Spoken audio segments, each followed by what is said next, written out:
What you got going on? So what's the topic? Jesus is God changed my mind. So Jesus is God. Christianity is true. Whatever problems you got with Christianity, man, you can bring them.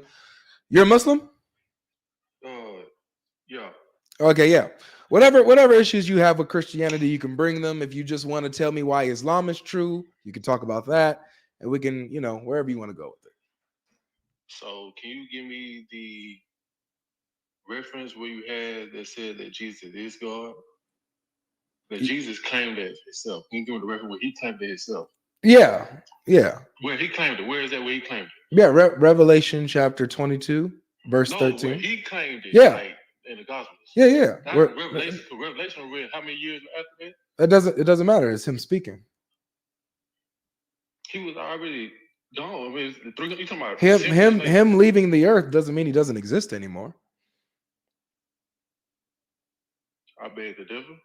Why? Do you believe when you die, or or when you go to heaven, for example? When you go to heaven, you're gonna not exist, or you just move to the next life, right?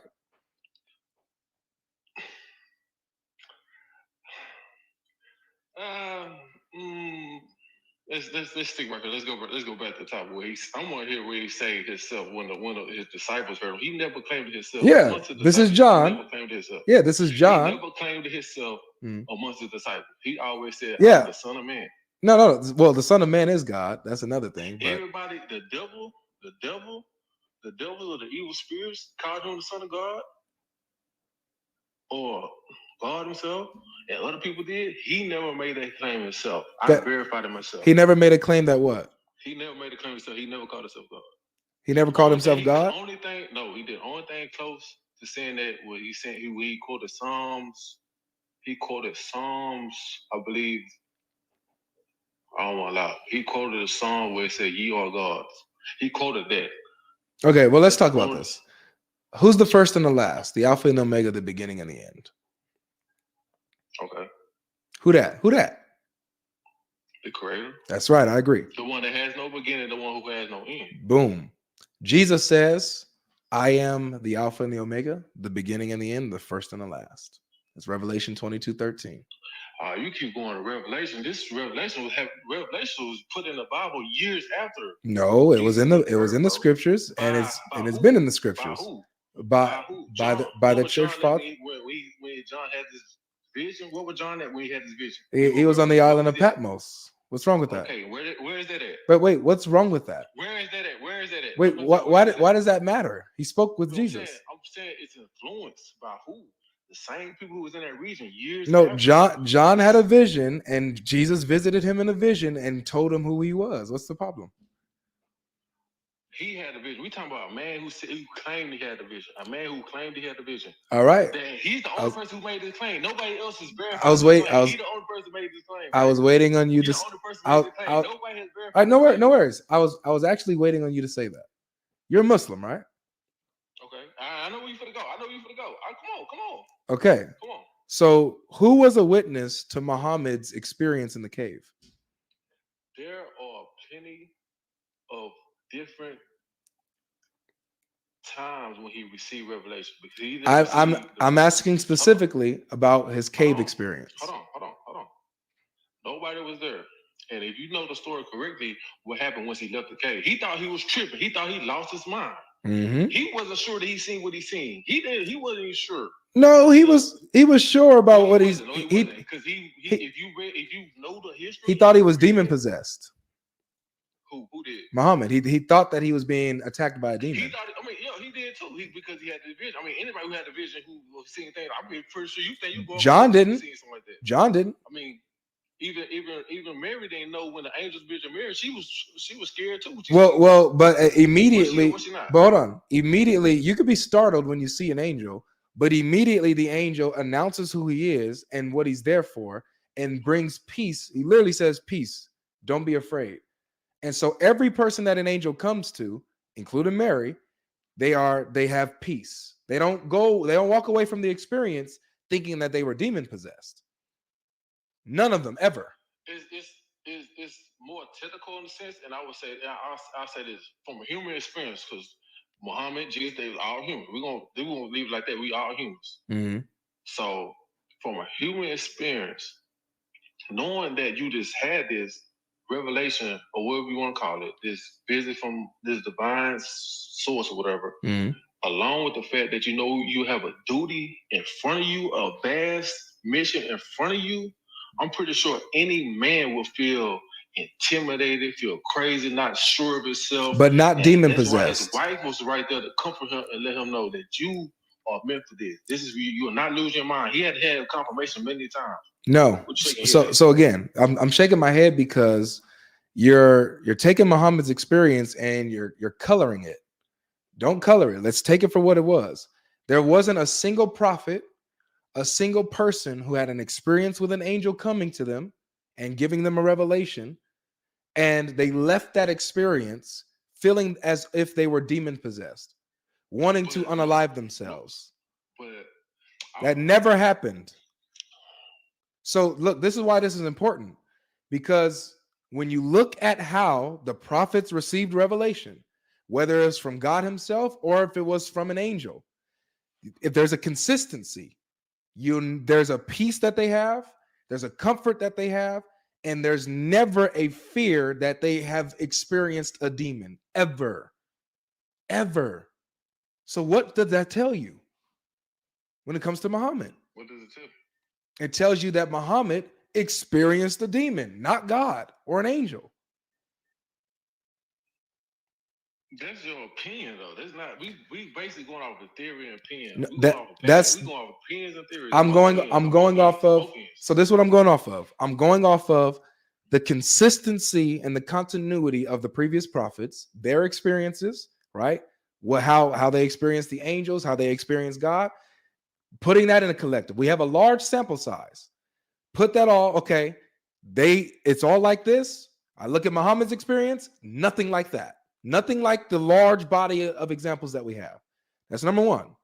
Number two, I look at what comes after. What did Muhammad teach? Was it in line with the prophets, or was it against what the prophets collectively taught? And the answer is, what Muhammad taught was against the collective message of the prophets. How? So, for example, the prophets taught that God was the Father, was the Heavenly Father. No, hold on. First of all, let's go back to where this came from. We're talking about prophets who was of the Jewish tribe. This is how they talk. This is their terminology. Mm-hmm. This is their terminology. And the word father that they use in the language that they spoke did not mean father that we seen. Yes, father. It does. It meant father. The word was simple. It was ab or abba. It was simple. Okay, it literally means father. You can be a father in many senses. You can be an adoptive father. You can be a literal father. You can, stuff like that. So do you call God father? Absolutely. But here's the point. So you're comparing God. So you wait. Here, on man term. Here's the point. No. Father is a God term, not a man's term. We are reflecting God's character. It starts with him. The father figure starts with God. He's the original father. Then hold on. I don't want to get caught up on that right there, because that's like a hit or miss, like that father term. I mean, it's not a hit or miss. It's not a hit or miss because look, this is what I'm talking about. The reason why it's not a hit or miss is because it was according to the doctrine of the prophets. The theology of the prophets, what they taught about God, was that he was, by identity, the Heavenly Father. He was the Heavenly Father. So that's by God's identity. He doesn't change. But when we come to the Quran and Muhammad, he teaches that God emphatically rejects being a father in any way, shape, or form. Do you know why? Doesn't matter why. Why? What you mean? It doesn't matter why? Because I understand your belief. I understand that. But for me, I question everything. Mm-hmm. So I want to know why. So I question why myself. Like why? Because anything that in comparison that's comparing God to any type of human relationship or human form or human anything, is we draw a line between that. So God, when you say father, you call another man a father, so we don't call God. That's the only reason why, because you don't want to call a supreme being something that you can call another human. All right, I heard you. The reason why I disagree is, watch this. Can you call a man your master? You can. Is Allah your master? Yes. So that is a title or a relationship that is relatable to Allah that's shared among humans. But the word, I mean, we talking English though. No, we're not talking English. We're talking like we speak. No, say master. I mean, no. You say master in English, since you gonna get that, you gonna get the same thing. But when you say mulk, you talking about a mastery that's on a level of ownership, mastery, and sovereignty. Doesn't matter. So, well, here's the point. You have a master and servant relationship shared between humans, and Allah also takes that, or I wouldn't say he takes that, but he also has that relationship with you, that with believers, that you are, that nobody, his creation are his servants, and he is their master. That's literally what the Quran says.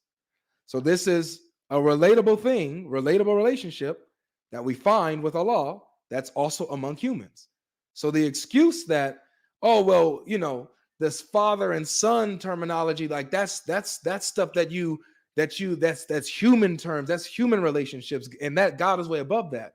Well, that excuse goes out the window, because we see that Allah uses human terminology and relationships and applies it to himself and how he deals with humankind.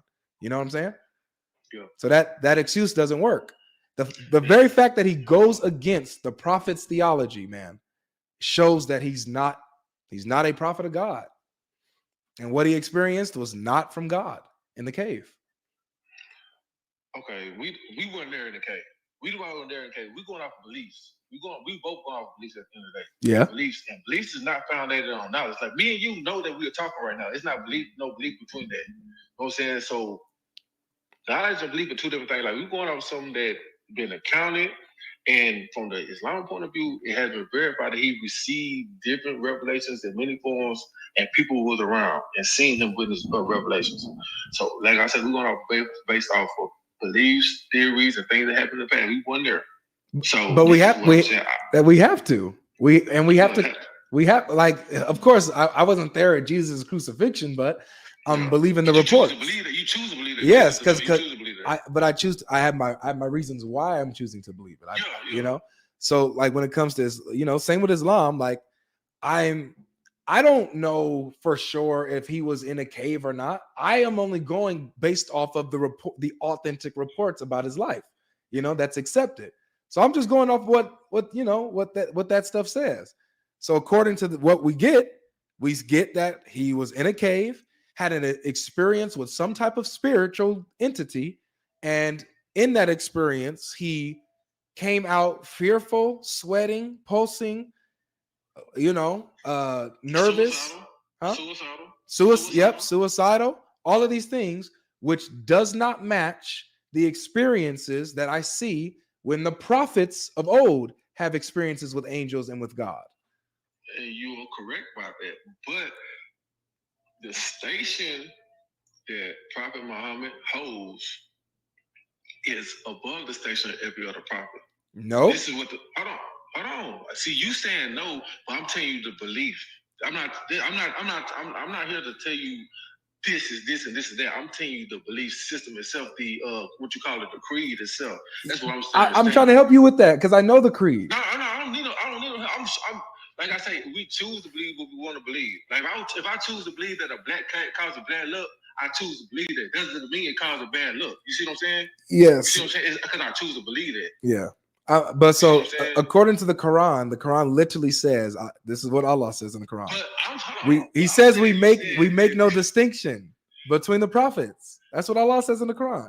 We make no distinction. So for you to say that it's part of the creed that Muhammad holds a higher station than the prophets. Distinction meaning what? Distinction meaning what? None of them are greater than the other. There's no difference. No, that's not the distinction that it's talking about. That's not the distinction that it's talking about, because it says there are 5 prophets that are high esteem, and Jesus Christ is the second one. The Quran doesn't say that.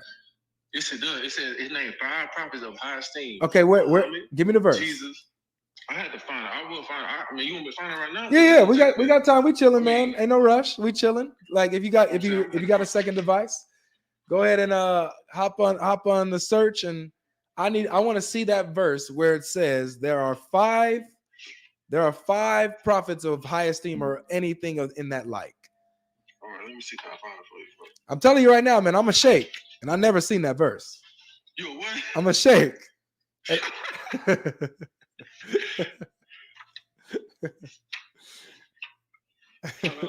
know. I studied this for years. I know I work on it. I'm going to stores. All right. I'm going to an old book. Cause the name, I know who they are. That's the crazy part about it. Yeah, I mean I would tell you that that's more of a tradition that you've learned, not a Quran verse. It's not in the Quran that there's 5 esteemed prophets. If I'm wrong, I would tell you. I don't mind telling you I'm wrong. Mm-hmm. If I'm wrong, I'll tell you I'm wrong. But I know that. By the way, on YouTube, guys, go ahead and hit the like button. I'm hearing that the likes are not matching the viewership. We almost got 1,000 people on YouTube watching. So go ahead, guys. Let's hit the like button. If you haven't already, if you forgot to do it, make sure you guys smash that like button like you fear disobedience from it. All right. You guys know the drill. Hit that like button. While our friend is looking for the verse, I'm going to go ahead and read a couple of super chats here. We got Immortal, who says, Genesis 1:27, why out of billions of planets God decided to give us his image? Or you're implying that there are aliens that look like us too? It's not about physicality, my friend. It's not about us looking like God, but it's us being made in his image, having his character, sharing his traits in that sense. That's in the way that we are in his image, not that we look like God physically. He's not a physical being. He doesn't have a physical form. All right. Let's see here. Christianity doesn't have objective morality. It's wrong about Noah's flood, Adam and Eve, and the order of creation. It condones slavery and genocide. If you disagree, then add me so we can debate this. Come to TikTok. The Bible condones slavery too in the New Testament. Oh, you had the whole slave escaped, and the man told him to go back to slavery. What? Philip? The book is the book of Philip. What's the slave escape, and it's in the New Testament, bro. The whole chapter dedicated to a slave that escaped, and they wrote a letter telling him to go back to slavery. No, they said they told the master to free him. He was a brother in Christ. Well, the point of the matter is slavery was still condoned. It depends on what you're talking about. If I'm saying, I'm not talking to you. I'm telling whoever. Not the there wasn't no chattel slavery in the Bible. That wasn't condoned. That was actually condemned. It says whoever slavery back then, slavery just ended in recent 1700, 1800. Yeah, that type of slavery was not condoned by the Bible. Actually, according to the Bible, hold on, let me finish, bro. According to the Bible, that kind of slavery where you were supposed to be put to death for that type of slavery. If you kidnapped somebody from their home, forced them into slavery, or sold him off, you were to be put to death, and the person who bought him was to be put to death. That's Exodus chapter 21, verse 16.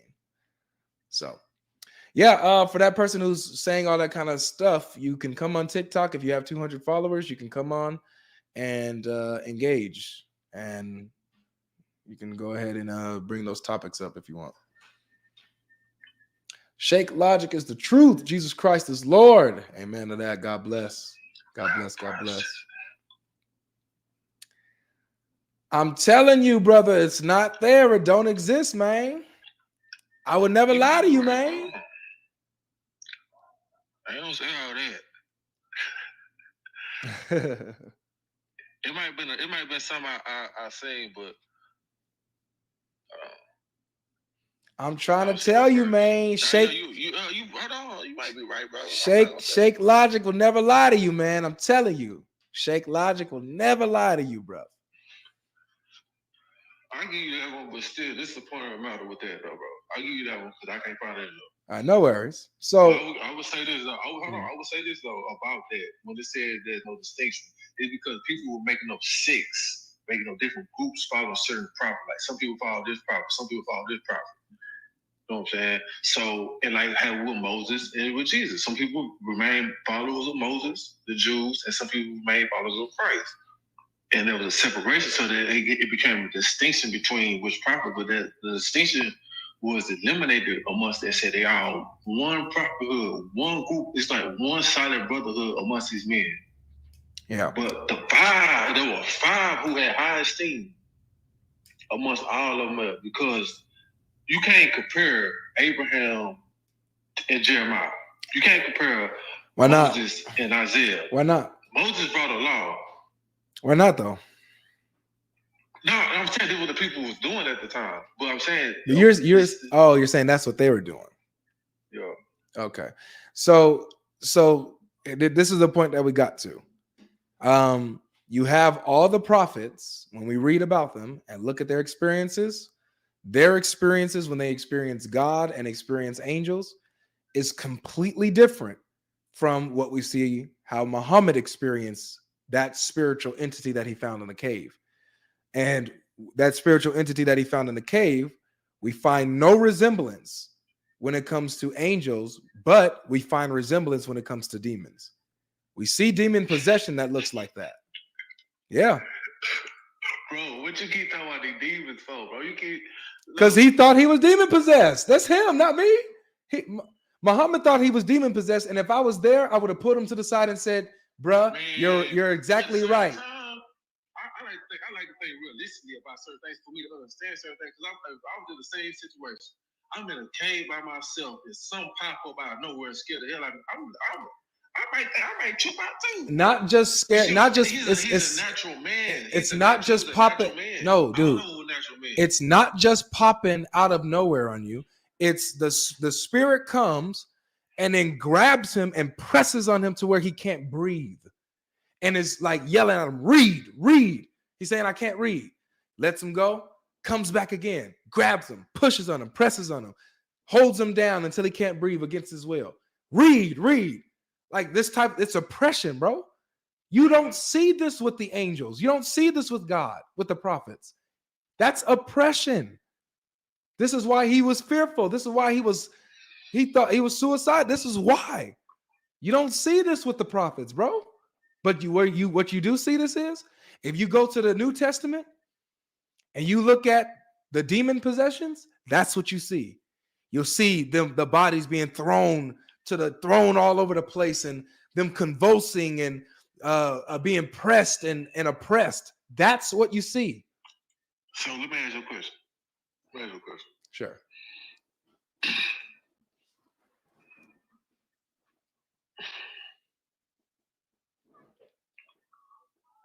Because you're saying the demon possession stuff, right? So I'm trying to.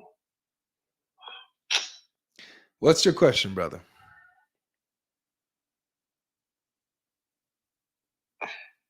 Go ahead and ask him, man.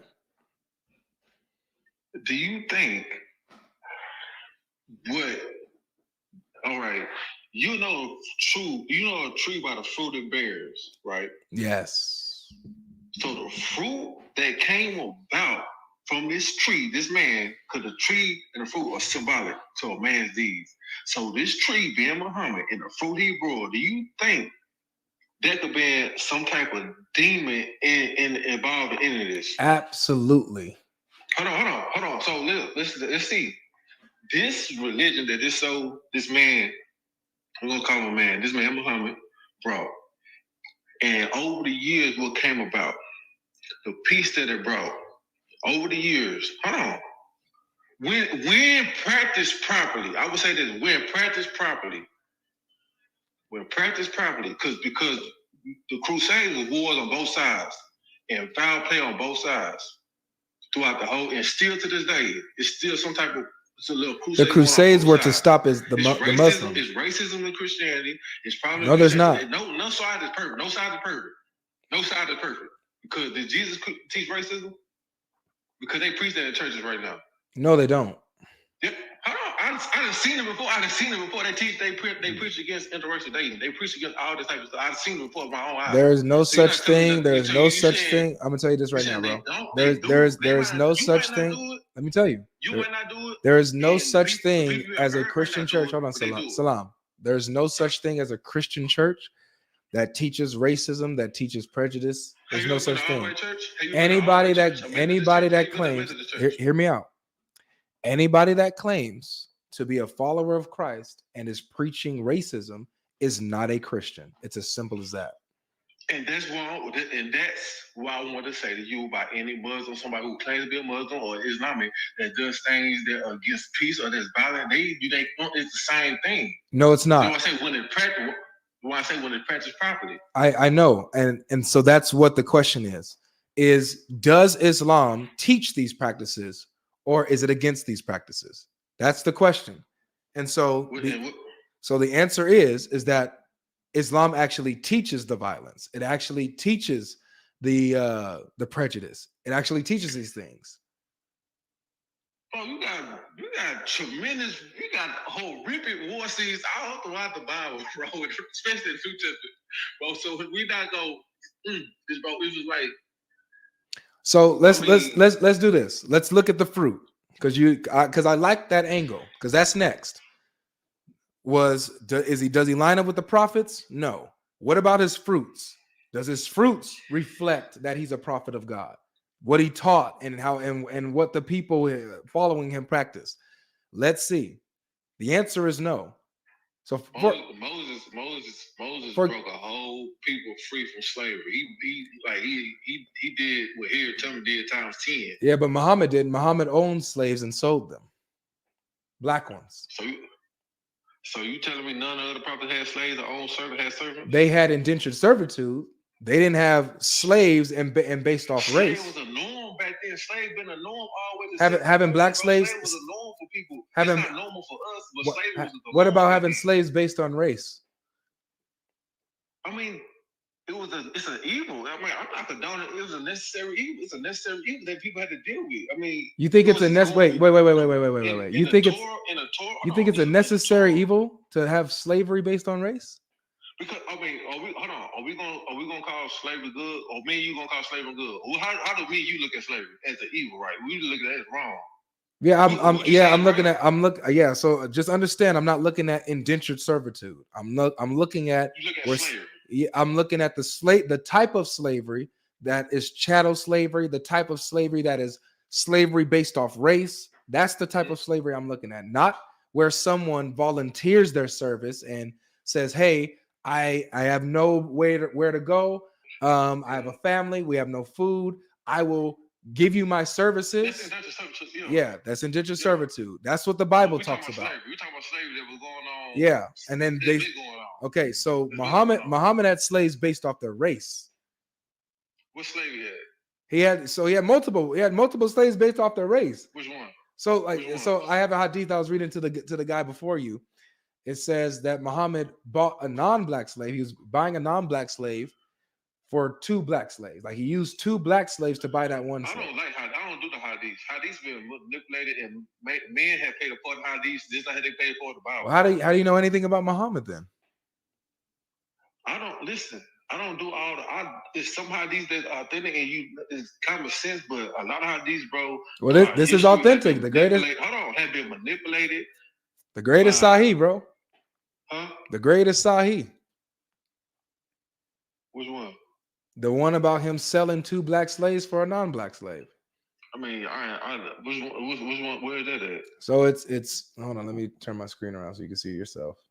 Just because his kings and rulers who force people to write hadiths and say Sahih. Just because it says Sahih or just because it's red and black and white don't mean I want to go believe. That's it with anything. So this is Sunan. This is Sunan An-Nasai. Sunan An-Nasai 4184. Yeah. It says a slave came and pledged to the prophet to immigrate. And the prophet did not realize that he was a slave. Then his master came looking for him. The prophet said, "Sell him to me." And he bought him for 2 black slaves. Then he did not accept the pledge from anyone until he asked, "Is he a slave?" And the greatest Sahih, it's authentic. I see it, bro. I don't believe too much. Man, look, I ain't gonna lie. You could hadiths are hit and miss me, bro. I ain't gonna lie to you, bro, because I just know the history of how kings and rulers and all this stuff scholars and force people to write hadiths, bro. Yeah. So, like, I mean, I'm not saying that what you saying in the hadith is wrong. I'm just saying I'm hadith is bro. Would you say would you say like that right there, what we just read is wrong? Would you say that?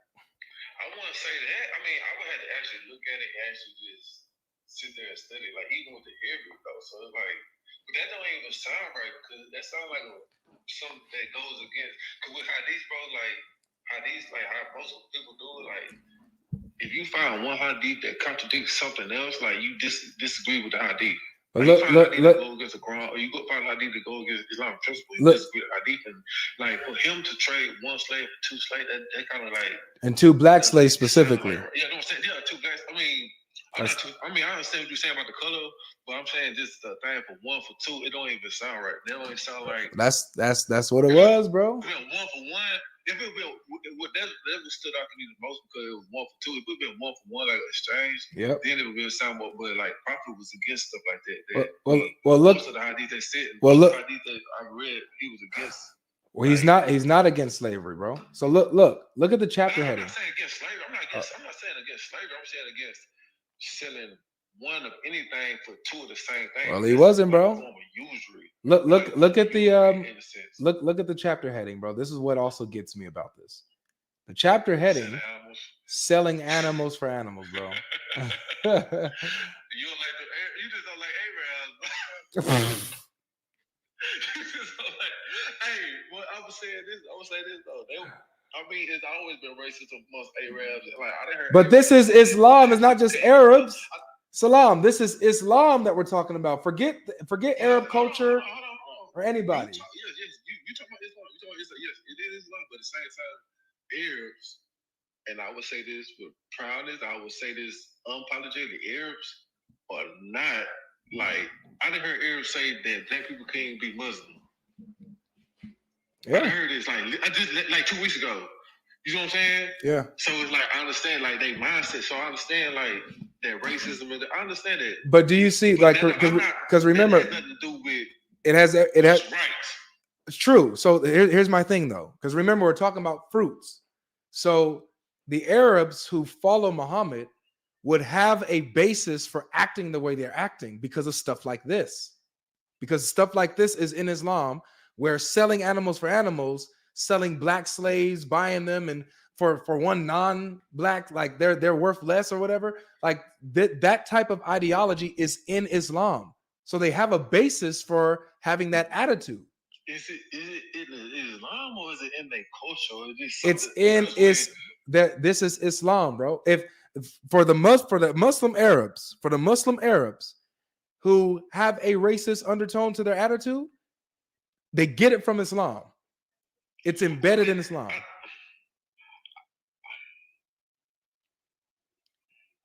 I wouldn't say they get it from Islam because I don't want to say that. I don't want to say they get it from Islam. I don't want to use that particular word. Because that particular word has its own meaning. So when you say Islam, you saying submission to God. That's how I translate that in my mind. Oh no, because linguistically, that's what it comes out to. That's how it's translated. When we're talking about Islam, we're talking about the religion that Muhammad came professing and teaching in the Arabian Peninsula. That's how you want to find it for this conversation. Because that's what this is. The definition of it. Yeah, that's what this is. So what we're talking about is the fruits. We're talking about the fruits that come from Muhammad. We already saw that his experience was not like the prophets. And now we're seeing what are his fruits? What is he teaching? What is he doing? This is an example. Selling animals for animals, 2 black slaves for one non-black. And there's more stuff like this, bro.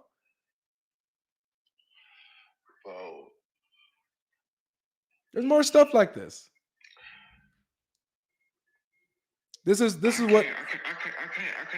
Like I say, bro, you put out how deep. I can't go off that. Like you said, I understand. All right, so what if we go to the Quran? You focus on something that me myself, if I would have seen it, I would have said something would have stuck out to me too. Yeah. I would have seen the the hidden animals and seeing that like.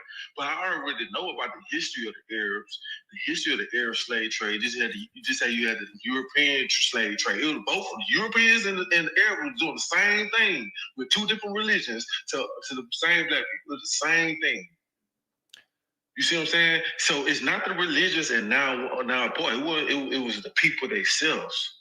Okay. So why if you're okay, so if that's the case, then why is Muhammad doing this? If it's not part of the religion, why is Muhammad doing and acting like this? I don't think he did that. I ain't gonna lie, bro. That don't even. I mean, no. See, it doesn't fit what you're. It doesn't. That's my first time. You pulled that out, and that's my first time even seeing something of that nature. Yeah, like, because look, that's on the internet, bro. That's on the internet. Anybody could have wrote that. It's the hadiths. That's the hadiths are on the internet. That's Sunnah.com. That's in the books. That's in the books, bro. I'm finna give me an old book. Get an old book. Get an old Sunan Ibn Majah book. Get an old Jamiat Termini hadith book. I'm gonna get the water out, bro. Get in the books. Because they don't even.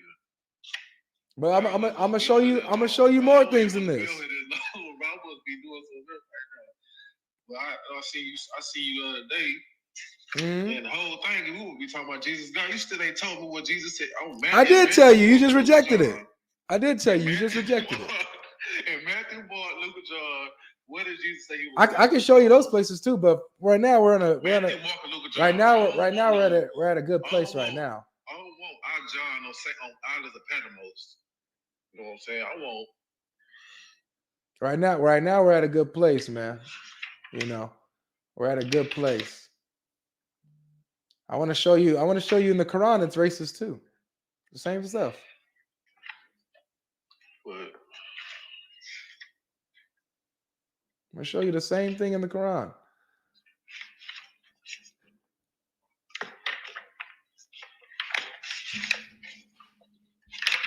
Yeah, this is the fruits of Islam, bro. This is the fruit of Muhammad. Slave trading, what you saying? Slave trading, man. Black people that look like you and me. I mean, but what if they had been white? Would we just talk that white? Yes. We had a conversation with that white. No, we would not. Yes, we would. Absolutely. Absolutely. What do you mean? Come on, man. Well, no. Well, I'm touching on it because we're talking about the racism in Islam and what it touches on, the evil things. It's fruits. What about the racism in Christianity? There is no racism in Christianity. There's not a. Look, notice how you see how I can pull up a reference within Islamic sources showing racism. You can't do that with the Bible. You can't go to a single verse in the Bible and pull out racism. You can't, because it doesn't exist. I mean, you can with the Jews and the Gentiles because once a set of Jews didn't want to sit with the Gentiles because why they was unclean. It was a form of racism. Well, Jesus said, "I came for my people." No. Stop. Salam. Stop right there. Stop right there. What you have in the Bible when it comes to the Jews and the Gentiles, the Bible says in Christ there is neither Jew nor Gentile. No Jew nor Gentile, no free nor slave. So the Jew who's acting weird towards a Gentile, and in fact, Peter was doing this and was called out by it by Paul, was corrected.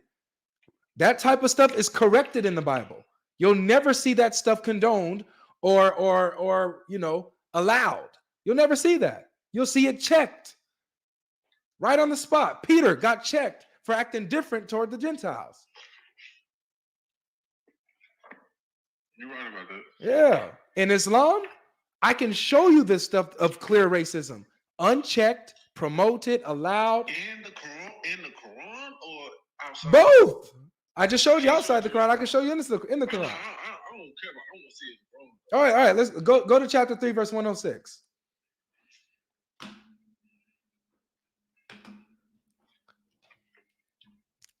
Chapter 3, verse 106.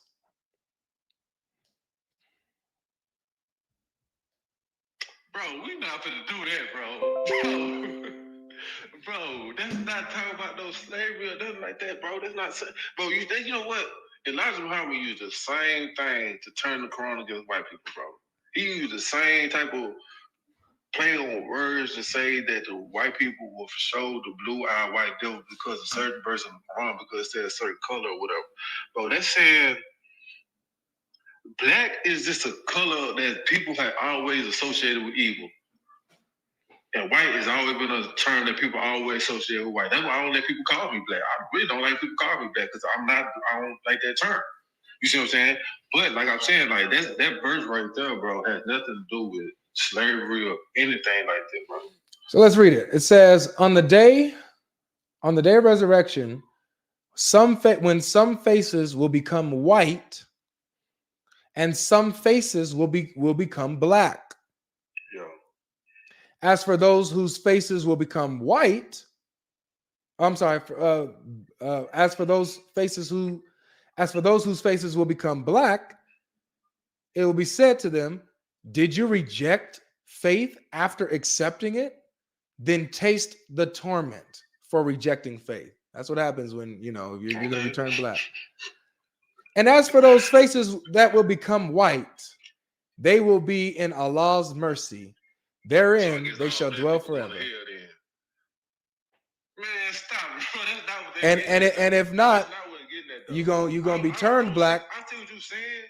I see what you're saying and what you're getting at, but I don't get that when I read that because I'm looking at the Arabic. I don't see that because it's talking about a whole different sense. Like you would have to actually go deeper to the Arabic itself and pull out its meaning. Like because the English translation is weak. Okay, so let me show you now the background of this. I want to show you, man, that we don't make this stuff up, man. So even in the Quran, it says that people's faces will be turned white and they're going to heaven, and then people will be turned black and they're going to hell. Wow. But hey, that's you gotta dive deep into the Arabic, I guess, to really because really parse that out. Huh? Identity. What you associate black with? I don't have my Arabic dictionary here. I just realized that. Yeah, the word is black. It's black and white. Black is associated with what? Black in the English dictionary, what you get black? You gonna see evil. You gonna see dark. It's the same thing. So why you can call yourself black? Not in the Bible. So you call yourself the same thing. Not in the Bible. Like, I'm just saying, like, so why you stand with? Like. Let me show you. Let me show you something. I know you said you don't like hadith, but I have to show you this. Come on. I have to show you this. Just because we're on that, that part, that subject there. So I have to show you this, okay? Okay.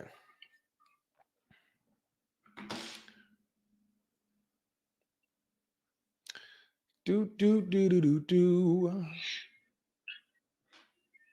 This is tough, man.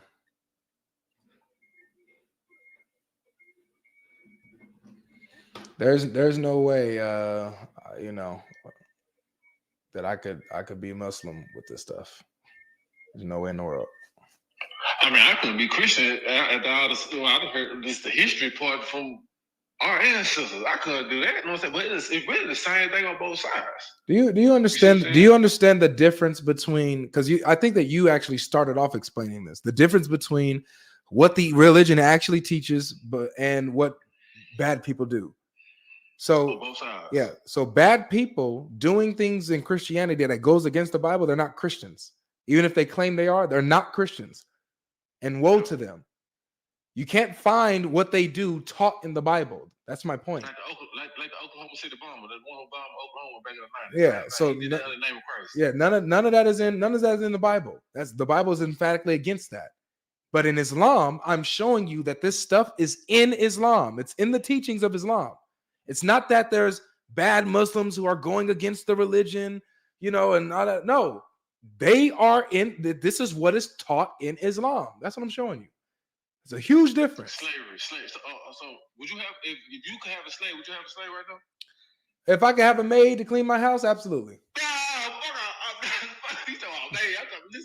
Yeah, but I'm not. Yeah, I would never have. I would never have a slave like. You have a servant. I would never. I would. Yeah, I would have a servant. I would never have a. I would never have a slave where I bought them, based off their race. They're stolen from their home. And I would never indulge in that. I would always condemn that. Always. You know? So, all right, look. So look at this. Oh, this is great. It is, man. It is, man. But this is why, I do this, man. I'm what a is shit. this verse that say Jesus is God and Matthew, Paul, Luke, and John? Well, you still ain't got to that. All right, I already showed you all that. You switched the goalpost on me. At first, you asked me, where in the Bible does it say Jesus is God? So I showed you, but then you was like, oh, well, no, Revelation ain't good enough. I want to see in Matthew, Mark, Luke, and John now. I want to see why he wait to wait in? Why he wait 300 later to say that? Why he wait 300 years later to say that? No, that is not 300 years later, my friend. It's not 300 years. I hope you don't have you. Do you think that God can't reveal things in a vision? I'm saying why he didn't say it in the flesh. Does it matter if he says it in a vision or wait? If whether he says I'm the first and the last here in the flesh on earth, or if he says it when he's in heaven and gives that a revelation to John, what's the difference? I didn't want you to back it up. Like when you say I did back it up. I'm saying when you say he was Alpha and Omega, what does it say to Revelation chapter 22, verse 13. Oh, man, you said so the Revelation. Yeah. Why are you saying all this stuff in the Revelation? All right, so watch this, man. I don't want us to get off track of this. Let's get down. So let's go. So this is Mishkat al-Masabi, 119. It's also transmitted in Jamiat Tirmidhi and stuff like that. So this is what it says, bro. It says, Abu Dawud reported, God's messenger is saying, God created Adam when he created Adam when he created him and struck his right shoulder and brought forth his offspring white like small ants. And he struck his left shoulder and brought forth his offspring black as though they were charcoal. Then he said to the party on his right side, to the white offspring, to paradise, and I do not care. And he said to the party in his left shoulder, the black ones, to hell, and I do not care. Similar to what we just saw in the Quran. This is talking about just straight up offspring created this way. They're created white, created black. Whites go to heaven. Black people go to hell. This is literally race.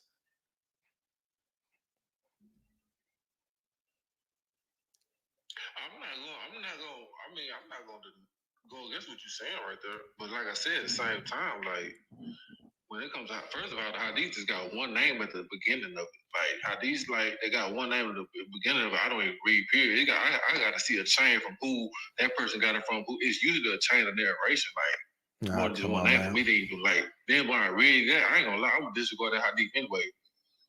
And I had that right to. You know what I'm saying? Like I'm like, man, this sounds like some racist ass shit.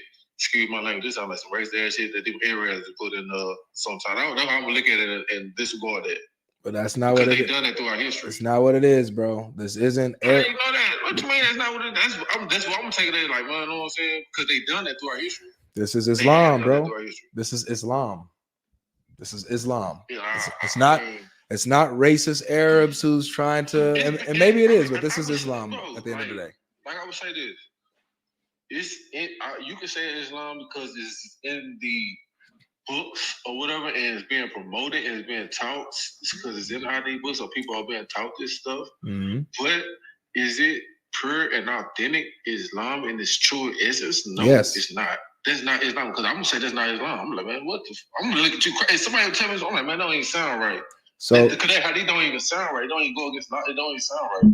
First of all, it's a story about something that happened at the beginning of time, supposedly, that nobody was there. You see what I'm saying? So it sounds like some fairy tale story anyway that somebody said Muhammad said.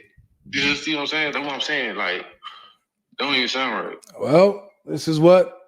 Like the same conversation. Look, the same conversation. I'm telling you. This is what it is, man. Another Muslim this. I would tell Muslims the same thing. I would stand for a whole bunch of conversations.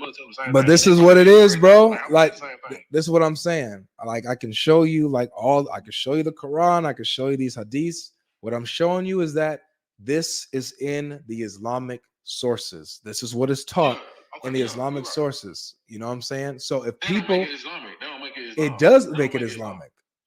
Because I can put out things in Christian different. It depends what denomination want to go. No, if you pull out something in the Bible, that's Christianity. I'm talking about stuff outside the Bible, like you just put something outside the Quran that's being taught in Christianity. This dude. Oh my goodness, the Hadith. Let me ask: do you believe that Hadith and how many times a day do you pray? You get that from the Hadith. You know that, right? No, you get that from Quran. It's in the Quran. It tells you time to pray. It said the rise of the sun, the setting of the sun. It says it gives you 5 times. It gives you 5 times. Show me where it mentions 5 prayers. It don't say 5. It says. Yeah, just like where it shows it. Yeah, show me where it shows the 5 prayers.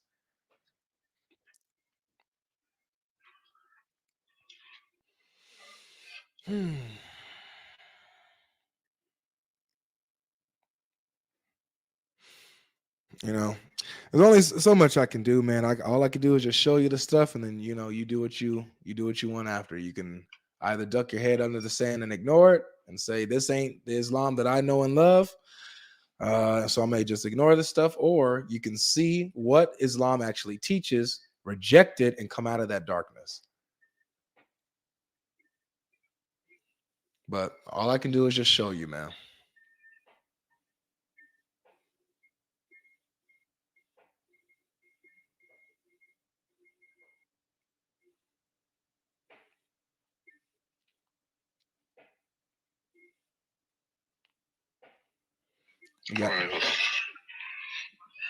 You got to come out of this, man.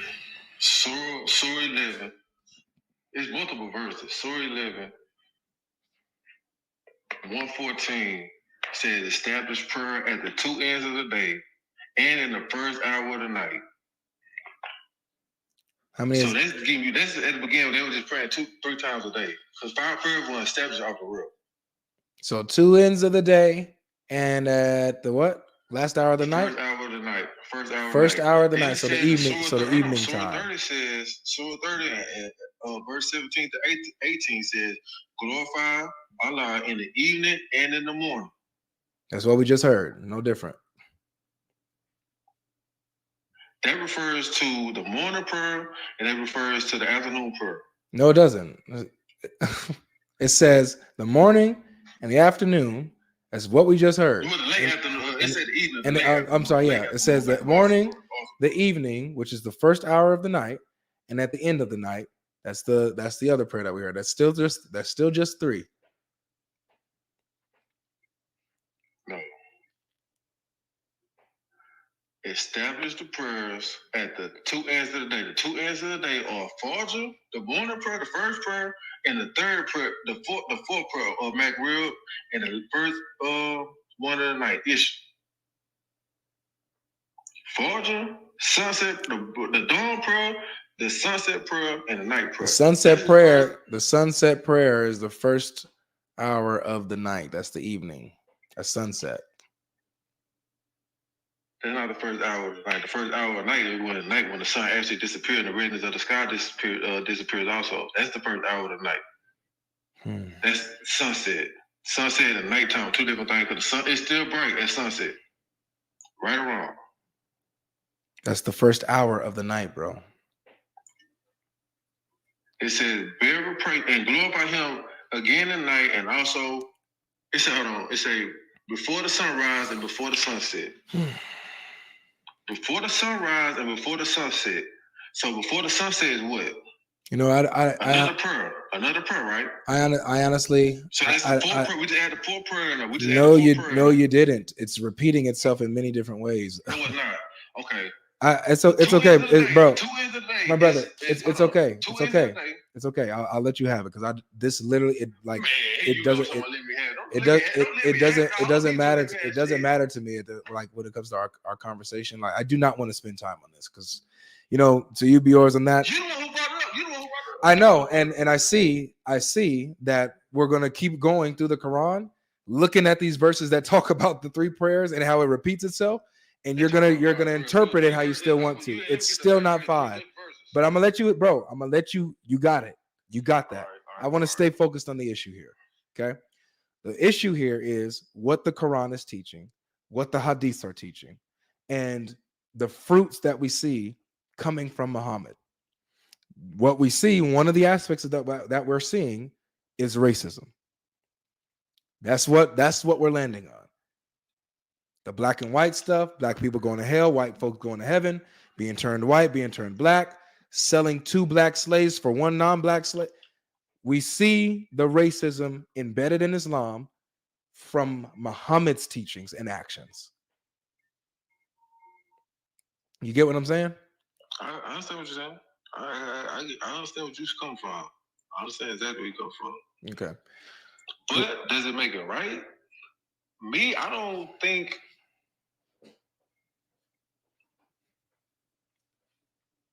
And like I said, and I'll say this again, I don't think that is pure Islamic teaching in its essence.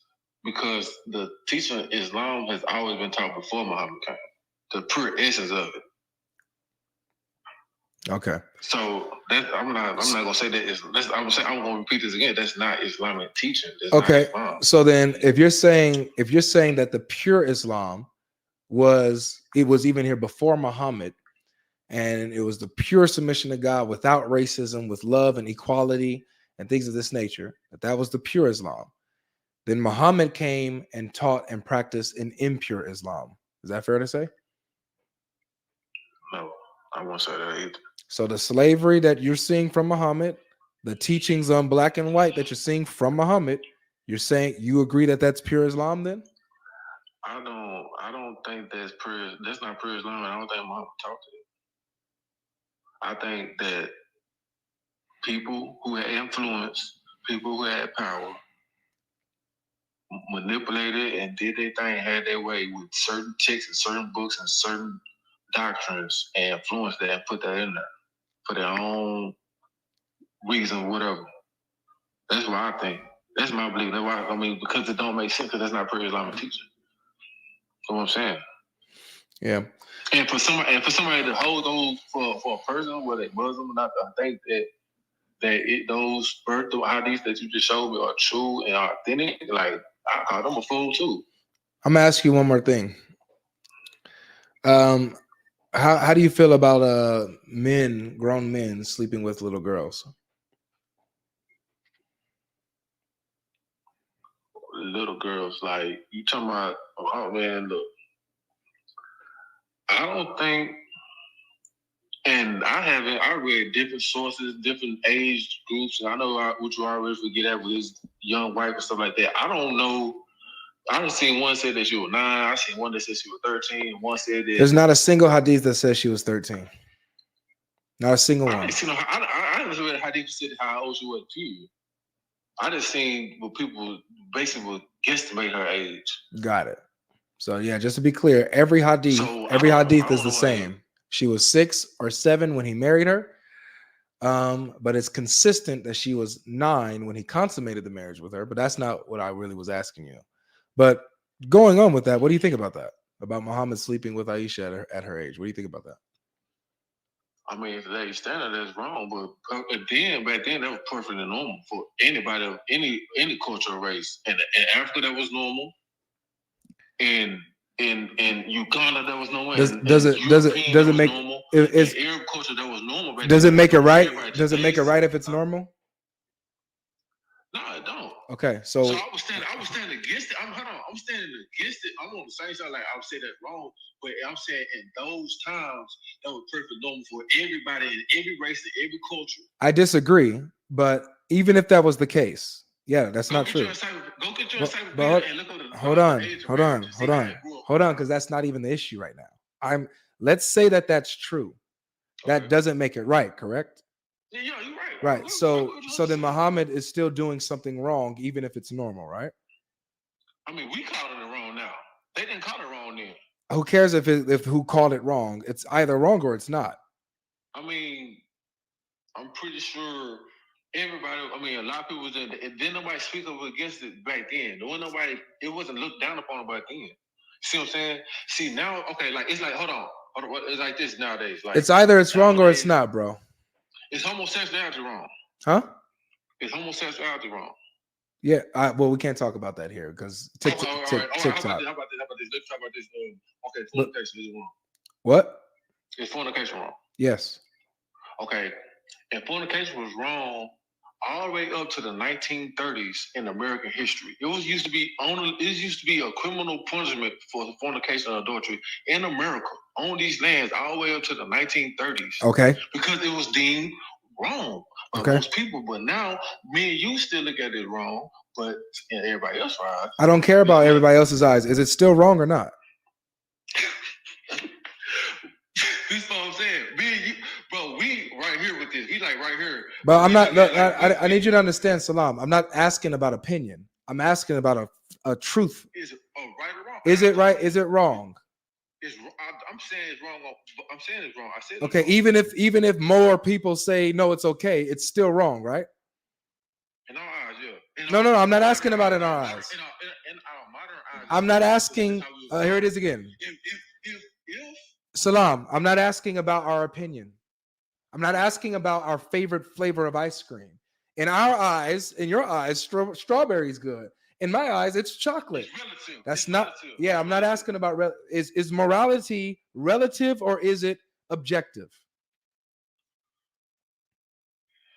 It depends where you live. It depends how you were brought up. It depends on your environment. So you're saying that morality is relative. Is there ever a time where grape sleeping with someone against their will, is there ever a time in any culture where that is okay? No, that's not. I mean, I agree with you 100%. Well, so even if it was lawful in a culture,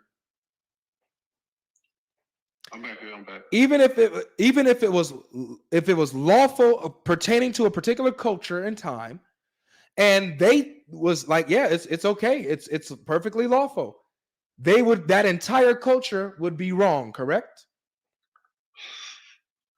Say you talking about America right now. I'm just saying. Like, so they would be wrong, correct? I mean, in our eyes, yeah. No, would they be wrong? Yes or no? Whether, let's say, in my eyes, it was okay. Would they be wrong? Yes or no? You're right. You are wrong. Okay, so regardless of if it's in my eyes, regardless of the time frame, regardless of the culture, grape, forcing yourself sexually on another human being, is wrong, period. Doesn't matter the culture, doesn't matter the religion, doesn't matter the time. It's objectively wrong, regardless of our opinion. Yeah, you're right. Good. So morality is objective. It's not based on how you feel or I feel. Issue is situation. You talking about rape though? You talking about rape though? That, I mean, of course, anybody gonna say that's wrong because you force somebody against their will. You take away their free will. It's not consensual. Okay, so now I'm asking you this now. So now I'm asking you this. For a grown man, listen, Salam. Let's translate now this issue.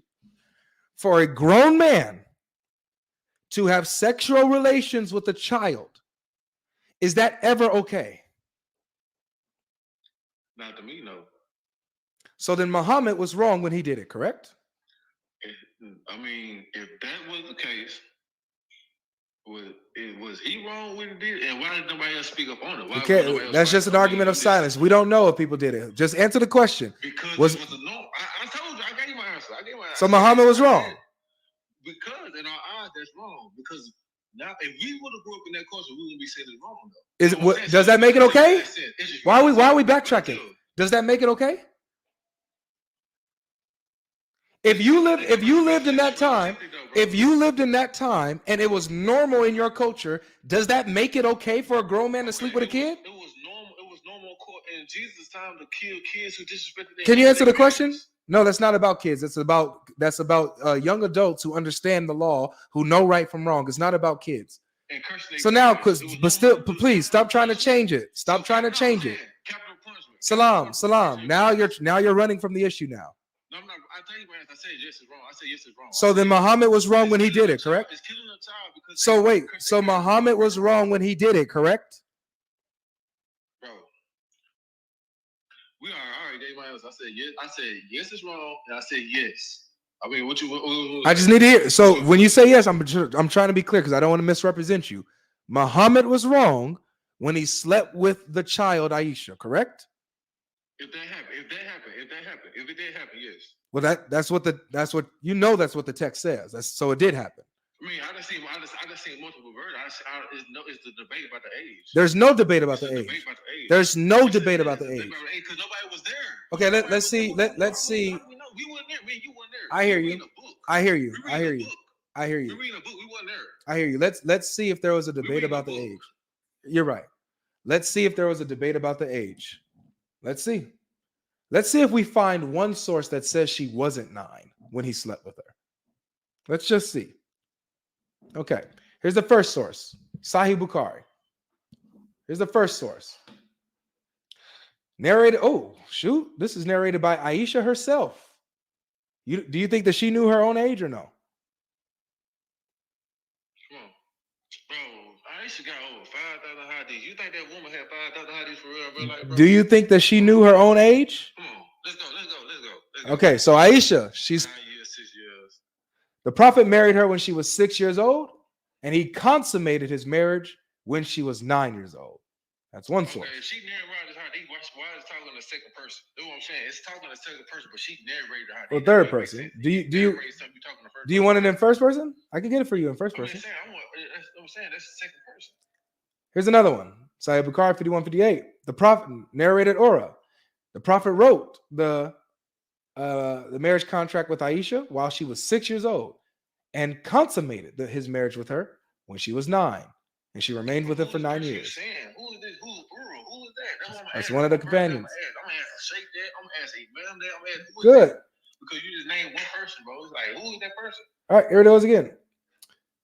Sahih Bukhari. Here's another one. Weak hadiths, bro. What do you mean weak? This is Sahih. Bro, I'm saying weak in my translation, like weak, like, bro, that's some BS. Like Notice how all right, here's Aisha here. You wanted first person. Here's Aisha. Narrated Aisha. The Messenger of Allah married me when I was 7 years old. The narrator Suleiman said, or 6 years. He had intercourse with me when I was 9 years old. I'm not even gonna lie to y'all in the comments, bro. Ain't nobody paying attention to y'all. Me and bro on a whole different level right now. Just focus on me. Forget the comment section. Do you see how Aisha's speaking in first person now? Okay. So she says that he consummated the marriage. He had intercourse. Excuse me. She says he had intercourse with me when I was 9 years old. Wow. Why did she? Was she bleeding then? No. Back then, if a person was bleeding, they would have sex. That's everybody. That's bro, you think? Do you think this? Adult when they start bleeding. Do you think this is okay, bro? I don't think it's okay. I'm not gonna do it. I'm not gonna condone anybody who do it. But back then, I mean, bro, you talking about 1,400 years ago? People were doing that all the way up to the 1800s, bro. Look at all of these sources are saying the exact same. There's no difference. All of them are saying she was 9 years old when he had sex with her, bro. Every single one is saying the same thing. Watch this. Oh, this one is good. Sahih Muslim, this is authentic, 1422c. It says, Aisha, Allah be pleased with her, reported that Allah's apostle married her when she was 7 years old, and he was taken to his house.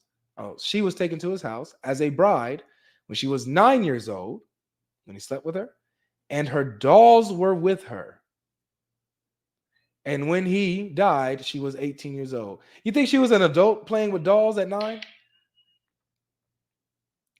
Bro, she was playing with dolls, bro. I'm saying adult meaning like when a person reaches puberty, bro. When a person reaches puberty, they're able to have kids. They consider that doesn't make a person an adult, man. Like how we think adult, I'm saying like if she bleeds, she breed, huh? If she bleeds, she breed. That's how it was back then. No, it wasn't, bro. Everywhere, bro. In Africa, everywhere, bro. What you talking about, bro? Yeah, you study history. I study history abroad, bro. That's how it was everywhere. Bro. Who cares about what other people were doing? We're talking about a prophet. Was wrong. I'm saying everybody wrong. Good. So the prophet was wrong. I'm pretty sure, man. Just because we don't know the history. So guess.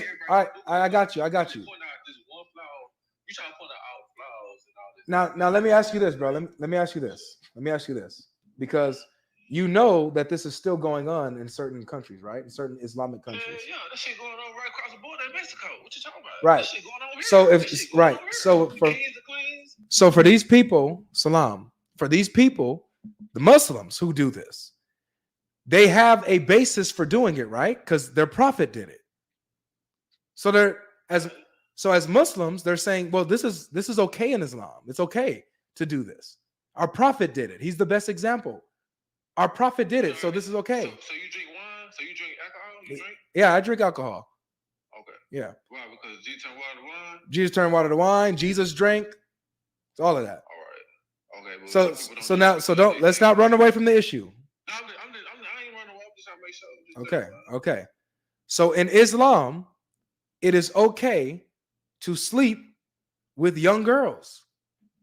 This is taught in Islam because your prophet, these are the fruits of your prophet, bro. All right, no, you know what? I'm gonna ask somebody about that. I'm gonna do me a survey of people who sleep with a 9-year-old amongst Muslims. I'm gonna go ask a whole bunch of Muslims this weekend where they sleep with a 9-year-old. I'm gonna get their answers. I'm gonna come back with you. You see what I'm saying? Because that's an interesting topic, though. That's an interesting topic. I'm gonna go ask some people. Just out the blue about that. Now, sure.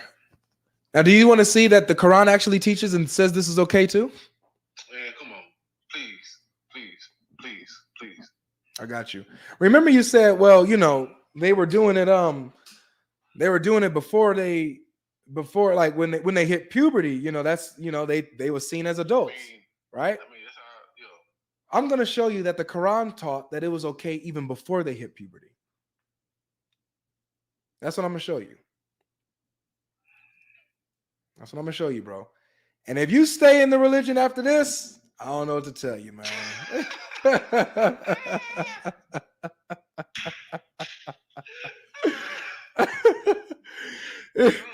if you still rocking with Muhammad after this, man,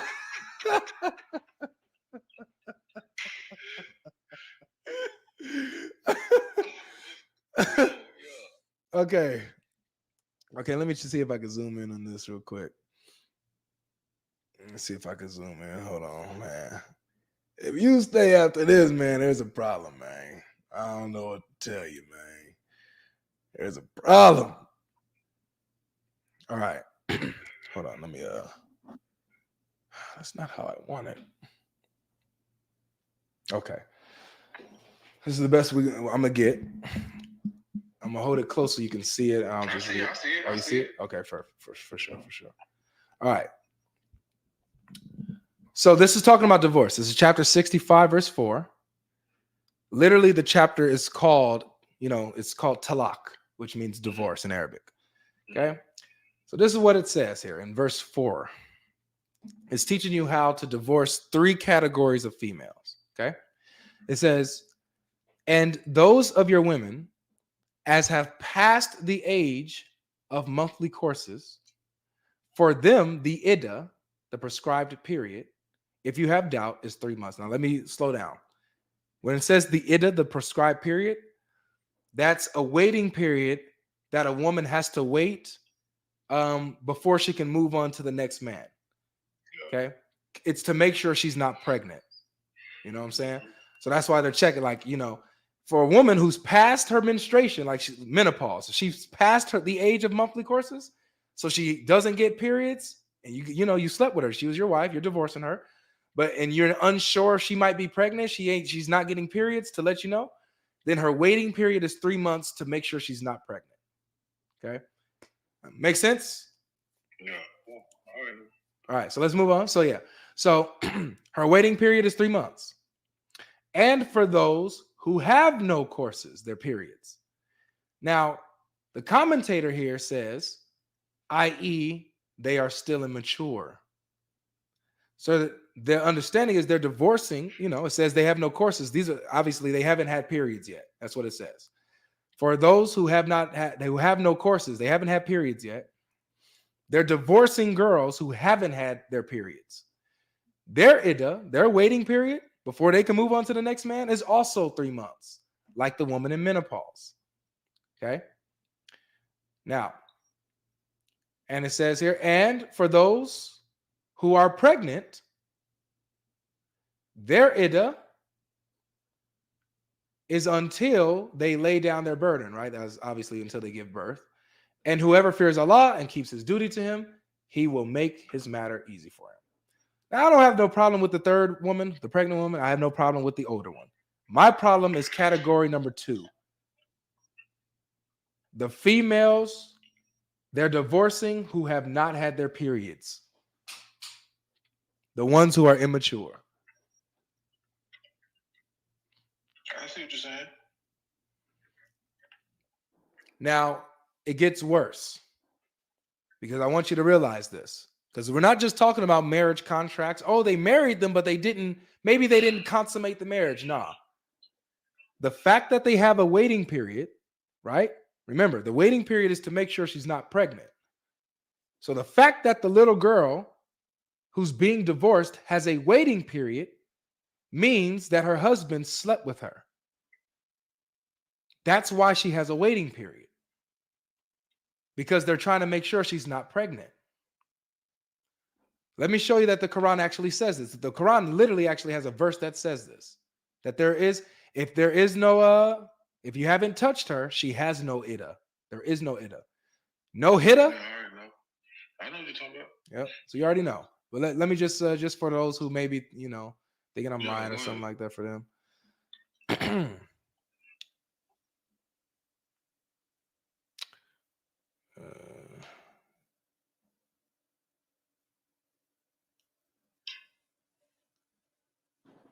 Am I tripping? Oh, it's 49. My bad. There we go. So this is chapter 33, verse 49 of the Quran, guys. Chapter 33, verse 49 of the Quran. It says, "O you who believe, when you marry..." Oh, let me fix this. "When you marry believing women and then divorce them before you have sexual intercourse with them, no iddah have you to count for them." Now, look, it even the commentator even puts in the verse we just came from, 65:4. Like it puts that in. These two verses go together. So there is no iddah, there is no waiting period if you ain't hiddah. No hiddah, no iddah. So the reason why those little girls who have not had their periods, who have not reached puberty, have an iddah is because their husband's hiddah. They smashed. This is. I give you that. I'm not gonna disagree with nothing. Just, you know what I'm saying? That I can't disagree with. Yeah. But if I can disagree on this, I mean. Yeah. I give you that. So, bro. From what we seeing, I give you that. Now, if it's saying what it's saying, like I give you that. I know what I'm saying. I give you that one. You so. That one for sure. So if you still. Let's get back on. No. Let's get back on topic for this. Well, I picked on this anyway. No, this is the topic. This is the topic. The topic was, is Jesus gone? No, bro. This is. You ain't.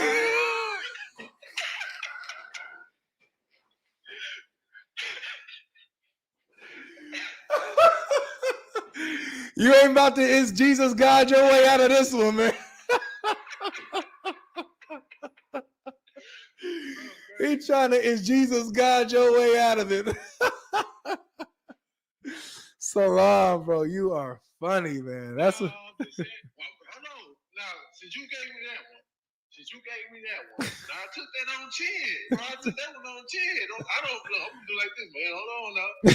Okay. What? Luke 18:18. That's why I won't go for you. That's fine and all. But look, before we go to the Bible, and I want to, because I want to be fair, I want you to bring up your objections to the Bible and deal with it, because you're dealing with Islam. I want to deal with the Bible. So we'll do that. But first, I gotta hear you, man. What's up, bro? I gotta hear you, man. What's up? Well, you know I would say that wrong, bro. You know I would say that out of line, bro.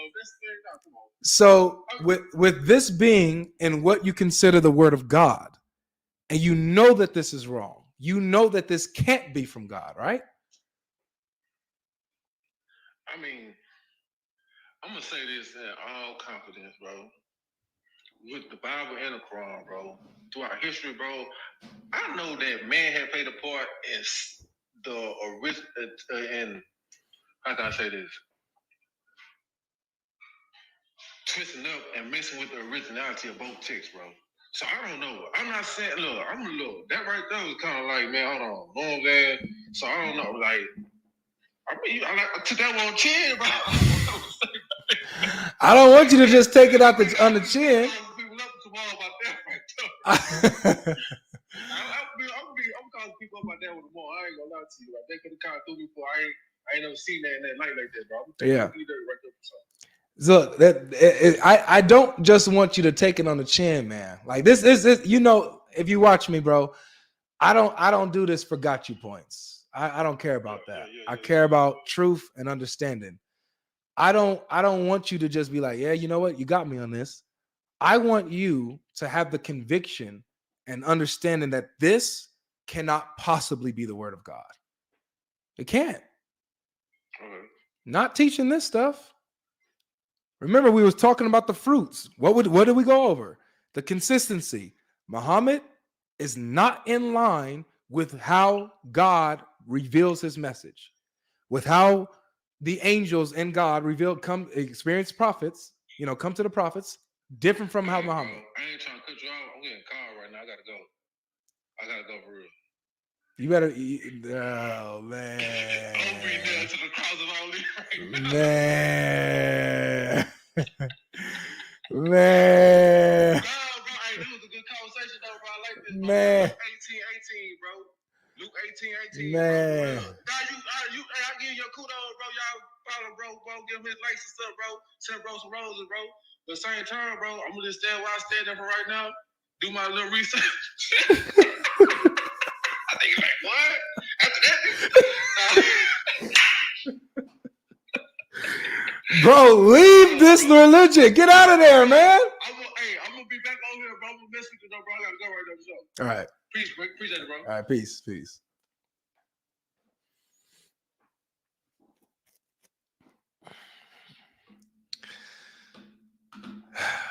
What y'all think about that, man?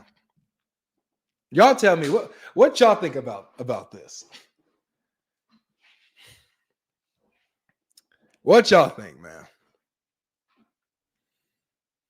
Woo. What y'all think about this?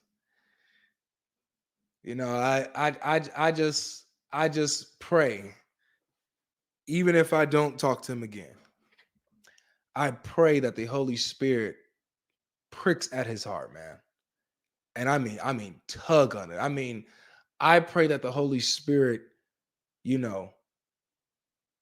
doesn't allow him to sleep comfortably and convicts him